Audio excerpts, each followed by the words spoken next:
Staymas Pasti.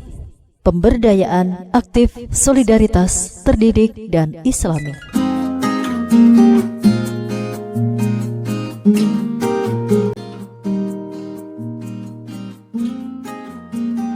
Assalamualaikum warahmatullahi wabarakatuh. Sekarang manusia telah memasuki era globalisasi.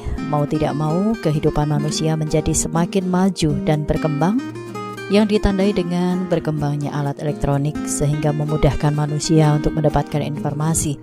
Salah satunya melalui media radio. Radio merupakan media dengar yang bersifat informatif, pendidikan, dan hiburan. Informasi yang disampaikan oleh media radio mudah dimengerti karena jelas terdengar secara audio.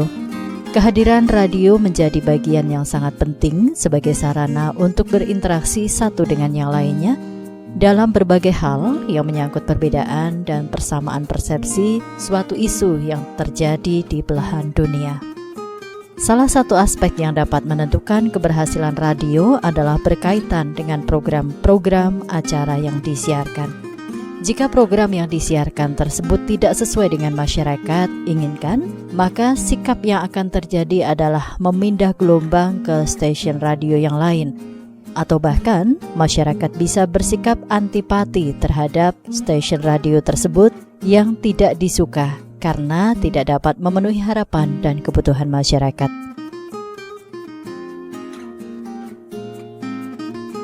Dalam perkembangannya saat ini, media radio mencapai tingkat tertinggi di Indonesia. Itu bisa dilihat dari begitu banyaknya stasiun-stasiun radio baru yang bermunculan. Hal ini juga menimbulkan persaingan, baik stasiun radio lama yang bertahan dan stasiun radio baru yang mencoba bersaing untuk menyajikan program acara yang berkualitas dan mampu menarik khalayak pendengarnya. Melalui program-program acara yang disiarkan, dan setiap program memiliki tujuan sendiri-sendiri. Dari keseluruhan program tersebut dapat disimpulkan bahwa radio berfungsi sebagai media komunikasi yang dapat menjadi lembaga yang bersifat informatif, mendidik, dan menghibur. Dalam pemahaman modern, setiap stasiun radio menjadi semakin sulit untuk bisa mempertahankan masyarakat pendengar agar selalu setia tetap di gelombang radio yang sama karena khalayak pendengar memiliki banyak pilihan. Selain itu, masyarakat bukan lagi objek yang hanya mendengar saja sebuah acara radio. Mereka juga menggunakan nalar pikir sehingga membentuk sikap kritis. Radio juga memiliki kelebihan lain dengan menciptakan suasana tertentu, yaitu para pendengar dapat mendengarkan radio sambil tiduran atau duduk santai tanpa sengaja untuk mendengarnya. Bisa juga ketika sedang bepergian, dapat mendengarkan radio di dalam mobil. Penyampaian dari radio seolah-olah terjadi secara langsung antara komunikator, yaitu sumber pengirim informasi, dan komunikan, penerima informasi. Selain itu, informasi yang diberikan lewat radio lebih mengena dan dekat dengan masyarakat di pelosok-pelosok desa terpencil sekalipun, karena tanpa listrik pun masyarakat masih bisa menggunakan radio dengan memakai baterai atau aki jika di mobil. Jadi media radio mampu menguasai jarak dan ruang. Radio adalah suatu media personal yang memiliki kekuatan dan kontribusinya sendiri yang dapat didengarkan kapan saja, di mana saja, bahkan dapat didengarkan sambil menjalankan aktivitas. Radio siaran adalah makanan untuk telinga, untuk didengarkan, untuk hal-hal yang memungkinkan untuk dipahami melalui indera telinga. Menurut Onong Ujana Effendi, dalam bukunya Radio Siaran Teori dan Praktek dijelaskan tentang sifat-sifat radio siaran, di antaranya yang pertama, auditor. Sifat radio siaran untuk didengar, audio, karena hanya untuk didengar. Maka isi siaran yang sampai di telinga pendengar ini hanya sepintas lalu saja. Pendengar tidak mungkin meminta kepada pembicara, penyiar, untuk mengulang suatu perkataan yang ia tidak mengerti. Yang kedua, berlangsung satu arah. Komunikasi yang terjadi hanya satu arah dari komunikator ke komunikan. Arus balik tidak mungkin terjadi saat itu juga. Jadi komunikator tidak mengetahui langsung tanggapan komunikan. Yang ketiga, mengandung gangguan. Penyampaian informasi dan komunikasi melalui radio siaran tidak akan sesempurna seperti komunikasi antar dua orang secara berhadapan. Gangguan yang terjadi tidak bersifat alamiah, melainkan dimungkinkan bersifat teknis. 4. Akrab. Pada radio sifatnya akrab intim. Seorang penyiar radio seolah-olah berasa di rumah pendengar dan dengan cekatan menghidangkan acara-acara yang menghibur penghuni rumah. Mereka seolah-olah menjadi teman akrab. Produksi siaran adalah perutnya radio. Keterampilan memproduksi acara siaran berarti penguasaan terhadap bagaimana membuat sebuah sajian acara radio yang menarik untuk didengar. Produksi siaran merupakan keterampilan memadukan wawasan, kreativitas, dan juga kemampuan mengoperasikan peralatan produksi. Dan dewasa ini, seiring dengan perkembangan zaman, radio berfungsi sebagai media penyaji berita dan hiburan, tetapi juga sebagai media komersial. Dalam melakukan penyiaran, sebuah radio ini memiliki beberapa elemen, diantaranya untuk elemen iklan radio. Dalam iklan radio, beberapa hal mendasar yang apabila diolah dengan baik dan benar, maka akan dapat membentuk kekuatan dalam iklan, sehingga menjadikan iklan sebagai suatu langkah yang efektif. Adapun beberapa elemen tersebut, diantaranya yang pertama adalah teks atau naskah. Naskah adalah elemen yang paling vital pada iklan di media radio. Tanpa adanya naskah, maka suatu iklan tampil tidak terarah dan mungkin akan terkesan asal-asalan. Naskah juga berfungsi sebagai panduan announcer dalam menyampaikan pesan iklan kepada khalayak pendengar. Peran sebuah naskah tidak hanya sebagai sarana penyampaian informasi atau penyampaian pesan-pesan iklan. Dengan naskah yang baik, sebuah iklan juga dapat mempengaruhi dan juga membentuk minat positif audiens. Untuk menghasilkan naskah yang dapat menarik dan memotivasi audiens, maka diperlukan suatu teknik atau seni dalam menulis naskah atau yang dikenal dengan nama copywriting. Namun sebelum mengenal lebih jauh mengenai copywriting, terlebih dahulu memahami pengertian dan juga copywriting. Istilah copywriting memang belum begitu populer di kalangan masyarakat awam. Umumnya, masyarakat lebih mengenal bahasa iklan seperti apa adanya, sesuai dengan apa yang mereka dengar. Sebagian dari mereka juga mempunyai anggapan bahwa berbicara tentang copywriting berarti berbicara tentang iklan. Dalam tulisan copywriting, terdapat pesan yang memotivasi khalayak yang ditawarkan melalui gaya bahasa yang mudah dicerna para pendengar, sehingga maksud dan tujuan pengiklan menjadi efektif dan mudah dicerna. Sedangkan para ahli memiliki pandangan sendiri mengenai pengertian dan copywriting. Dalam upaya terhadap pemberian arti terhadap copywriting, para ahli memiliki pandangan dan pemikiran yang berbeda dengan masyarakat pada umumnya. Beberapa di antaranya hanya memberikan batasan copywriting yang ditinjau dari segi arti bahasa, seperti yang terdapat dalam Kamus Bahasa Inggris John M. Eccles dan Hasan Sadili. Copywriting tidak diterjemahkan khusus, melainkan hanya copy, yaitu salinan, tembusan, turunan, kopi. Sehingga terjemahan bebas gramatik kopi adalah salinan naskah. Lain halnya dengan Frank Jenkins yang memberikan pengertian terhadap copywriting sebagai tulisan karya copywriter dalam bentuk karangan-karangan iklan yang dibentuk semenarik mungkin. Copywriting merupakan karya kreatif yang memberikan pengaruh besar dalam menstimulasi, mempengaruhi, dan juga memotivasi audiens. Untuk dapat menciptakan copywriting kreatif, maka hal ini sangat dibutuhkan oleh orang-orang yang memiliki kreativitas yang tinggi, karena pada dasarnya kreativitas di sini adalah adonan dasar yang menjadi senjata dalam pembuatan copywriting. Di dalam diri orang-orang kreatif tersimpan sifat-sifat yang mendukung terwujudnya karya kreatif juga. Mengutip dari Agus Tranto 2002 bahwa sifat-sifat yang mendukung karakteristik khusus orang-orang kreatif adalah curious atau dorongan untuk mencari tahu, rasa ingin tahu yang sangat besar sehingga mendorong untuk senantiasa mencari jawaban dan rasa ingin tahunya tersebut. Faktor kemauan, kemampuan, dan lingkungan memegang peran penting, namun biasanya orang-orang kreatif dapat mengantisipasinya. Agent of change or development atau agen perubahan mampu membuka mata khalayak melalui karyanya, idenya yang selalu original karena selalu mengikuti setiap peristiwa yang berkembang di masyarakat.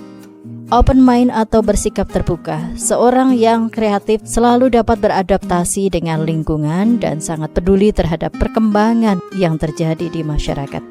Ia adalah seorang yang kritis, question and answer atau keinginan bertanya dan menjawab. Selalu tidak pernah puas hanya dengan satu pertanyaan dan jawaban. Selalu dikembangkan sikap mencari alternatif atau solusi. Sementara ada beberapa tahapan secara umum yang harus dipenuhi copywriting dalam menyusun sebuah naskah. Di antaranya yang pertama adalah menetapkan target audience. Tahapan pertama yang harus diperhatikan, menetapkan sasaran pendengar. Copywriter harus mengetahui sebuah naskah ini akan ditujukan kepada siapa. Apakah itu untuk anak muda, orang dewasa, golongan menengah ke bawah, menengah ke atas, semua berdasarkan jenis produk. Yang kedua adalah menggali dan mengembangkan ide kreatif. Setelah menetapkan sasaran pendengar, langkah selanjutnya adalah menggali dan mengembangkan ide-ide kreatif dengan berpedoman tujuan periklanan yang telah dirumuskan sebelumnya. Ide kreatif bisa ditemukan dari mana saja dan kapan saja, bisa dari lingkungan kerja, tempat tinggal, atau bahkan tempat-tempat hiburan dan rekreasi pada saat kapan saja yang bahkan tidak terduga sekalipun. Setelah ide-ide kreatif muncul, maka secepatnya harus segera dituangkan tanpa perlu taat pada tata bahasa dahulu atau aturan dan sebagainya. Apa yang sedang berkecambuk di kepala ini harus segera dituliskan. Apapun yang tercetus saat itu segera dinyatakan dalam bentuk tulisan atau pendapat. Mengutip dari Agustianto 2002 bahwa sumber kreativitas itu bisa dikembangkan karena pada dasarnya setiap orang sebenarnya kreatif, tergantung bagaimana orang tersebut mengembangkannya. Red Bansel dalam Guidelines Copyright for Radio menyatakan bahwa 1. Setiap orang sebenarnya kreatif. 2. Kreativitas sama sekali bukan barang baru. Ketiga, lahirnya kreativitas tergantung pada 3 hal, yaitu bagaimana seorang mendidik dirinya sendiri, persepsi seseorang terhadap dunia, dan kemampuan seseorang mencarikan pengalaman diri guna menyusun gagasan atau panduan persepsi dengan pengalaman diri. Yang keempat adalah pentingnya kemampuan mengatur waktu, sebab di seluruh dunia 1 jam sama dengan 60 menit. Artinya setiap manusia mempunyai kemampuan yang sama dalam mengelola 60 menit tersebut untuk menghasilkan sebuah karya penuh kreativitas. Yang kelima, diperlukan kemampuan mengingat dan mengkomunikasikan ide, karena sebuah ide harus disampaikan hingga dimengerti audiens. Dan hal ini bisa diwujudkan bila cara penyampaiannya komunikatif.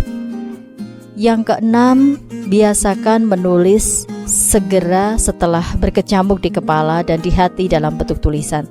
Tidak peduli apakah nantinya akan menjadi karya atau sampah. 7. Selalu ada waktu untuk membuat tulisan yang kreatif. Istilah tidak ada waktu atau kekurangan waktu sesungguhnya sangat tidak tepat, karena waktu tetap saja 24 jam. Namun pengelolaannya yang sangat penting. Kemudian untuk elemen yang kedua dalam membentuk kekuatan sebuah iklan adalah musik. Musik adalah aspek yang tidak dapat dipisahkan dari iklan di media radio. Keduanya memegang peranan dalam menentukan baik tidaknya sebuah iklan serta berhasil tidaknya sebuah iklan dalam membangun imajinasi dan membentuk suasana yang ingin ditampilkan iklan di radio. Musik sudah menjadi bagian dari kehidupan kita. Dalam kutipan Onong Ujana Effendi 199, audien mengkonsumsi musik sebagai hiburan yang dapat dinikmati pada waktu luang. Mereka sangatlah selektif dalam memilih sebuah program untuk dinikmatinya. Bila di satu frekuensi dia merasa tidak cocok, dalam waktu 1 detik dia bisa pindah ke frekuensi lain di radio yang lain dengan cara memutar jarum gelombang. Di media radio, selain tampil sebagai program acara sendiri atau khusus memutar musik, musik juga biasa digunakan sebagai ilustrasi segala bentuk penyajian di radio, tidak terkecuali iklan. Tanpa adanya musik, iklan tampil dengan kaku dan cenderung tidak menarik. Dalam iklan radio, musik berfungsi sebagai penunjang atau pembangkit suasana. Dengan musik, audiens ini dapat terbawa suasana yang diciptakan oleh sebuah iklan. Dengan demikian, maka sangat membantu dalam meresapi teks ataupun naskah.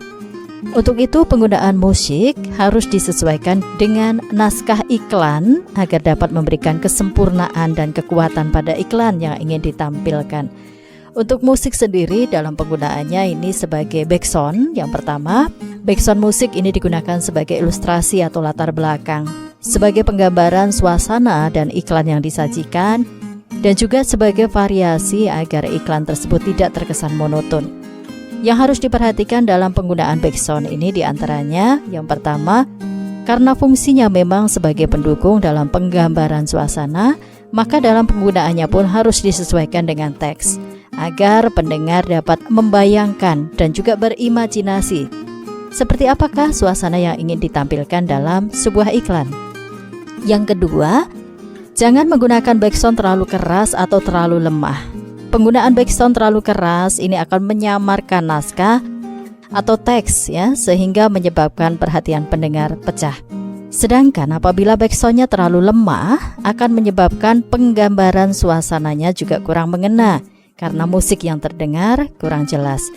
Yang terakhir, dalam menggunakan backsound sebaiknya dipilih musik non-vokal atau instrumental saja. Ini untuk menghindari penumpukan atau benturan kata-kata. Kemudian musik yang digunakan sebagai sound effect. Sound effect atau efek ini merupakan elemen yang penting dalam rangka pembentukan dan juga pengembangan imajinasi pendengar. Fungsinya adalah untuk membentuk dan mengembangkan imajinasi pendengar melalui suara-suara yang dihasilkan. Proses pemunculan sound effect dalam iklan pada dasarnya sama dengan musik untuk iklan di radio, yakni mulai pemahaman naskah, pemilihan audio yang sesuai, dan pendukung naskah. Adapun bentuk suara-suara tersebut dapat berupa mencerminkan kenyataan sesuai dengan kesan dan juga suasana yang ditimbulkan. Yang terakhir adalah announcer. Walaupun bukan elemen yang utama, namun perannya sangat besar dalam mengkomunikasikan pesan iklan kepada khalayak pendengar. Announcer juga turut berpengaruh terhadap berhasil tidaknya sebuah iklan dalam menarik perhatian, mengembangkan imajinasi, dan memotivasi audiens. Intinya terletak pada pengucapan, pitching, timing, penggunaan titik dan koma di mana dia harus berhenti untuk kemudian melanjutkan lagi, ketepatan dalam pemenggalan kata-kata, serta penghayatan karakter dari tokoh-tokoh iklan yang ditampilkan. Assalamualaikum warahmatullahi wabarakatuh.